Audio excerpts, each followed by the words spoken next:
है हमारी आज की कहानी की शुरुआत होती है काइल नाम के एक अमेरिकन आदमी से जो रशिया की एक स्टील मिल में काम करता था। एक दिन उसे अपनी पत्नी ग्रे का फोन आया। वो काइल से दूर रहकर काफी दुखी महसूस कर रही थी और ये सुनते ही काइल ने कुछ दिन की छुट्टी लेकर घर वापस जाने का फैसला किया। उस शाम जब वो घर की ओर जा रहा था तो उसने अपनी पत्नी को फोन किया, लेकिन अचानक उसकी पत्नी जोर जोर से चिल्लाने लगी। असल में सर्जियो नाम का एक गुंडा ग्रे के घर में घुस आया था और वो उससे जबरदस्ती करने की कोशिश कर रहा था। अब काइल रॉकेट की स्पीड से गाड़ी चलाकर घर पहुंचा, लेकिन तब तक बहुत देर हो चुकी थी। जब काइल ने सोफे पर ग्रे की खून से सनी लाश देखी तो वो फूट फूट कर रोने लगा। तभी अचानक वो हमलावर पीछे से काइल की ओर बढ़ा। उसने एक ही पल में काइल के सर पर जोरदार वार किया और सड़क की ओर भाग निकला। अब काइल भी पूरी तेजी से उसके पीछे भागा और दोनों में भयंकर लड़ाई शुरू हो गई। लेकिन जल्द ही उन दोनों को पुलिस ने गिरफ्तार कर लिया और उन्हें कोर्ट के सामने पेश किया गया। पर सर्जियो ने तो जजेस को भी खरीद दिया था, इसलिए कोर्ट ने उसे निर्दोष घोषित कर दिया। लेकिन काइल अपनी बीवी के हत्यारे को यूं ही जाने नहीं दे सकता था, इसीलिए उसने वहां मौजूद एक पुलिस वाले की बंदूक चुराई और एक ही झटके में सर्जियो के सीने पर गोलियों की बौछार कर दी। उसने अपना बदला तो ले लिया, लेकिन खून के मामले में कोर्ट ने उसे उम्र कैद की सजा सुनाई। अब काइल को कई और कैदियों के साथ क्रवावी जेल में ले जाया गया, जहां का वार्डन था जनरल रूस्कोव। वहां पहुंचने पर उन सबको अपना सामान पुलिस के हवाले करना पड़ा, लेकिन काइल ने अपनी शादी की अंगूठी देने से इनकार कर दिया। इस पर लेफ्टिनेंट टॉलिक ने उसकी खूब धुलाई की और आखिरकार उसकी अंगूठी छीन ली। रात को काइल ने देखा कि जेल के गार्ड्स बिली नाम के कैदी को कमरे में लेकर गए, जहां आंड्रे नाम के एक दूसरे कैदी ने उस पर जबरदस्ती करके उसका शोषण किया। असल में आंद्रे रशियन माफिया का एक नामी गुंडा था, इसीलिए गार्ड्स भी उसे कुछ नहीं कहते थे। फिर जब सुबह हुई तो गार्ड्स बिली को उस कमरे से बाहर ले आए और आंद्रे आराम से जाकर बाकी कैदियों की लाइन में लग गया, मानो उसने कोई गुनाह किया ही ना हो। तभी अचानक उसने काइल को भी बेइज्जत किया और फिर दोनों में हाथापाई शुरू हो गई। अंत में गार्ड्स ने काइल को एक सुनसान कमरे में बंद कर दिया, जहां चारों ओर से गंदी नालियां बह रही थी।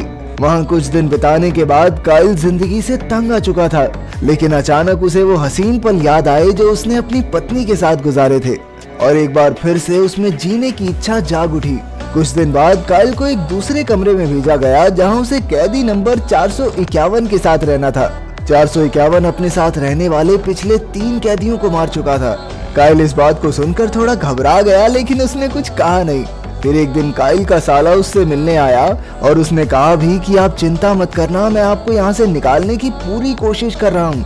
लेकिन तब तक के लिए उसने हिदायत दी कि गार्ड्स को थोड़ी रिश्वत दे दो ताकि आसानी से तुम्हें जीने दे यहाँ पर। खैर अगले दिन काइल की मुलाकात बिली से हुई और उसने कहा कि वो यहाँ 18 महीने की सजा काट रहा है। तभी वहाँ मैलेकाई नाम का एक कैदी आया जो व्हील चेयर पर था।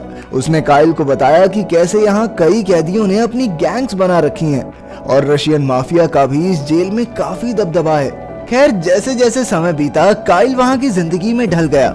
एक रात उसने एक बुरा सपना देखा जिसमें सर्जियो उसकी पत्नी पर हमला कर रहा था और वो काफी तेज तेज सांसें लेने लगा।